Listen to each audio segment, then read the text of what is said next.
Révélation, comment Paul Biya a transformé la DGRE en mettant fin à l'ère des cow-boys. Jeune Afrique révèle les coulisses du changement historique à la tête des renseignements camerounais. Pour la première fois de son histoire, la Direction générale à la recherche extérieure, DGRE, du Cameroun sera dirigée par un civil. Le président Paul Biya a nommé Jean-Pierre Goumeau, diplomate formé à l'Institut des Relations internationales du Cameroun, IRIC, rompant ainsi avec la tradition des hommes en uniforme à la tête de ce service spécial.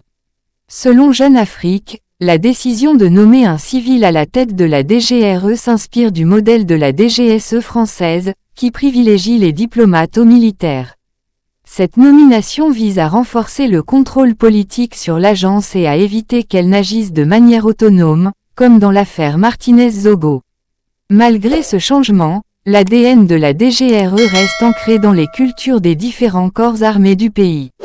Le choix d'un civil à la tête de l'agence vise donc à concilier le besoin de contrôle politique avec la réalité des influences militaires au sein de l'agence. Le président Biya a également écarté l'idée de nommer un policier comme adjoint, compte tenu de l'image ternie de ses fonctionnaires, notamment avec l'inculpation du commissaire divisionnaire Léopold Maxime Eko. Le poste d'adjoint a finalement été confié au colonel de gendarmerie Mesmin Elundu. Ces changements interviennent dans un contexte marqué par l'arrestation et l'inculpation de Léopold Maxime Eko, le précédent chef de la DGRE, pour filature, enlèvement et torture.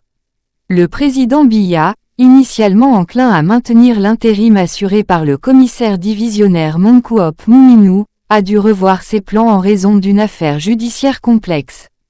En outre, Jeune Afrique souligne que c'est la première fois qu'un Camerounais originaire des Grassfields, Menoua, est nommé à la tête des renseignements.